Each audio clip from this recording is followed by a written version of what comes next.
Assalamualaikum warahmatullahi wabarakatuh. Waalaikumsalam warahmatullahi wabarakatuh. Alhamdulillahirabbil alamin. Allahumma shalli ala sayyidina Muhammadin wa ala alihi washabbihi ajmain. Buya, yang kami tanyakan adalah apakah benar memberi nafkah dengan memberi uang belanja itu berbeda? Karena uang belanja itu biasanya digunakan istri untuk dimakan bersama, sedangkan kalau memberi nafkah itu berarti khusus untuk istri saja. Dan kemudian apakah lazim dan boleh Buya, orang tua yang memintakan ampun kepada Allah atas kesalahan dan dosa anak-anaknya? Sebab yang biasa kita dengar itu adalah anak-anak yang memintakan ampun untuk orang tuanya. Terima kasih Buya. Assalamualaikum. Assalamualaikum warahmatullahi wabarakatuh. Nafkah itu adalah kewajiban yang Allah bebankan kepada suami, atas suami untuk istrinya. Artinya seorang suami punya kewajiban mencukupi kebutuhan pribadi yang prinsip dari istrinya. Urusan makannya, urusan pakaiannya, urusan tempat tinggalnya. Dalam madhab kita sesuai dengan kemampuan seorang laki-laki, dalam madhab lain sesuai dengan makomnya sang istri. Alhamdulillah, madhab Syafi'i. Artinya yang jelas sesuai dengan kemampuan seorang suami. Beli mobil 3-4, enggak, bukan itu. Itu tambahan bentuk kasih sayang. Jadi sekedar untuk bagaimana dia bertahan hidup dari yang dimakan, atau pakaian untuk menutup auratnya pantas untuk keluar, tempat tinggal yang layak untuk dia sesuai dengan kemampuan suami. Selebihnya adalah kebaikan seorang suami, tambahan kebaikan seorang suami. Dan janganlah menjadi suami pelit-pelit amat. Bahaya juga suami belajar ilmu fikih, istrinya sehari dikasih 2 mud, 2 genggam beras. Keterlaluan itu suami. Gara-gara belajar fikihnya, fikih nggak pakai akhlak, fikih nggak pakai hati, membaca kitab fikih babun nafkah, ternyata menjadi pelit kepada istrinya. Yang penting ini nafkah. Akhirnya muncul, gara-gara suami pelit, muncul pertanyaan, mana uang belanja? Dari situ sebetulnya babnya. Sebetulnya nggak perlu dibedakan itu semuanya. Seorang suami memberikan kecukupan kepada keluarganya sebuah kewajiban. Kalau ada kelebihan adalah sebuah kemuliaan. Jadi di dalam uang belanja tentu ada nafkah. Kalau nafkah bener hitung-hitungan, waduh nggak enak hitung-hitungan. Fikih itu untuk menyelesaikan problem persengketaan. Hidup kita bukan tingkat level fikih, level kita level tasawuf, akhlak. Kalau pakai level fikih, fikih itu adalah kalau ketemu seorang laki-laki yang pelit nggak ngasih nafkah suami istrinya, maka fikih berbunyi, berbicara, kasih. Hakim memaksa keluarkan, sekedar untuk dimakan. Fikih itu berfungsi untuk menegakkan keadilan ini. Cuman kadang istri melakukan sesuatu yang lebih di dalam rumah tangganya, bukan pekerjaan istri mereka kerjakan. Makanya mumpung di sini kami jelaskan, menanak nasi, menyuci baju bukan kewajiban bagi seorang istri. Para bapak boleh tersenyum hari ini, tapi kalau senyumnya tidak hati-hati, menangis besok hari kau. Tapi di saat istri menerapkan hukum ini, nggak mau menanak nasi, nggak menyuci baju, kasih 2 genggam beras nafkahnya. Ada istri mengatakan, wah, nggak wajib menanak nasi. Oke, tidak wajib. Tapi kamu dapat 2 genggam beras sehari. Hidup bukan seperti itu, wahai istri yang solehah.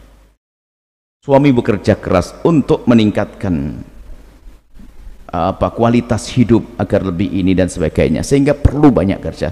Di rumah apa sih salahnya menanak nasi untuk suami tercinta. Kadang-kadang urusan nanak nasi dipermasalahkan. Kamu di rumah nganggur loh wahai istri, menanak nasi untuk siapa? Untuk suami yang tercinta kan? Iya, kenapa dipermasalahkan? Sebab ada ini istri-istri yang ngantuk baru belajar fikih langsung nyuci baju tidak wajib bagi kami, menanak nasi tidak wajib bagi kami, tugas kami hanya macak, mapan, apa? Pokoknya gitu dok, dandan sama ini dok. Oke, kasih 2 genggam beras. Sebab bicara fikih itu tentang keadilan. Makanya di sini seorang istri punya peran luar biasa. Makanya seorang suami ya memberikan juga kelebihan, sehingga diberikan sepeda, diberikan mobil yang punya rezeki, rumahnya pun digedekan, dan semuanya masih ada tambahan-tambahan, cincinnya juga banyak, bajunya pun gaunnya, padahal mestinya 1-2 cukup. Jadi bicara fikih itu untuk jangan sampai orang itu hidupnya nggak lancar, sehingga kalau ada seorang istri tidak diberi nafkah sama suami, berhak dia minta cerai kok. Baik suami dalam keadaan kaya pelit atau memang fakir yang sesungguhnya. Sebab urusan nafkah kan harus pakai baju, harus makan kan, seperti itu. Jadi nafkah itu adalah yang mencukupi kebutuhan pribadinya dan juga kebutuhan anak-anaknya. Selebihnya itu adalah hadiah atau kebaikan dari seorang suami. Maka belanja yang diberikan itu adalah secukupnya, adalah akan jadi nafkah, selebihnya adalah kebaikan seorang suami. Nggak usah dipilah-pilah, itu kayaknya istri pelit tuh, ini kan uang belanja, nafkahnya mana dong? Kasih 2 genggam beras. Kalau bicara-bicara semacam itu, hidup tidak boleh menuntut, hei hamba Allah. Dan jadi suami jangan pelit-pelit, hei hamba Allah. Suamimu, istrimu melahirkan 5 anakmu, menggendong anakmu, nyusui anakmu, memandikan anakmu, membersihkan kotoran anakmu. Masa tidak kita perhatikan? Ini laki-laki model apa?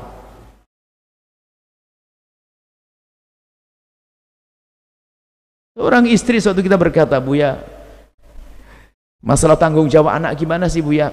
Urusan di rumah itu saya sibuk urusi anak saya, mandikan anak saya, makan. Tugas suami apa sih? Saya tanya kepada ibu tersebut, ibu itu anaknya siapa ibu? Anak saya. Ya sudah, anakmu. Kenapa pusing-pusing anaknya sendiri? Jadi ada sebagian orang cara berpikirnya bukan berpikir tentang karunia Allah, tapi gaya hidupnya gaya menuntut. Orang kalau hidupnya rumah tangga gaya menuntut, tidak akan ada ujungnya. Kalau sudah dipasih oleh suami uang belanja, alhamdulillah, disimpan untuk kebutuhan ini, selebihnya akan ditabung dan sebagainya. Di saat suaminya butuh tiba-tiba ada, istimewa itu istri. Memang kadang nasib buruk seorang suami, istrinya jago ngutang, jago kredit, sengsara tuh suami. Apalagi dengar suami mau dapat penghasilan ini langsung sudah pesen barang macam-macam. Alias zamannya online, ini kacau banget. Wah kacau. Istri yang benar, istri itu adalah harus bisa menjaga amanat rezeki suami. Sehingga kami ingat kita punya guru-guru mulia itu sampai berkata suatu ketika, salah satu dari guru mulia kami berkata, aku memberikan uang itu tidak banyak, cuman di saat saya mendesak butuh kok punya. Rupanya pandai menabung. Itulah istri yang hebat, bukan membedakan antara nafkah sama uang belanja. Ini ribut namanya orang begitu tuh. Jadi itu hidup yang indah. Jangan hanya bicara fikih-fikih, kita harus sudah masuk level akhlak, level memberi yang lebih untuk pasangan kita. Bukan hanya urusan nih pas-pasan, wah ini pelit banget nih hidup kok pakai. Tapi fikih itu harus ada di saat terjadi kedoliman, baru berlaku fikih seperti itu. Ya, semuanya insyaallah indah semuanya. Tadi ada pertanyaan terakhir, masalah apa? Bagaimana dengan orang tua yang memintakan ampun? Oh ya, tanda kasih sayang dong. Orang tua mintakan ampun kepada anak, anaknya kan manusia, bisa salah. Ya kalau sampai orang tua tidak memohonkan ampun kepada anaknya, jangan-jangan dia tidak sayang kepada anaknya.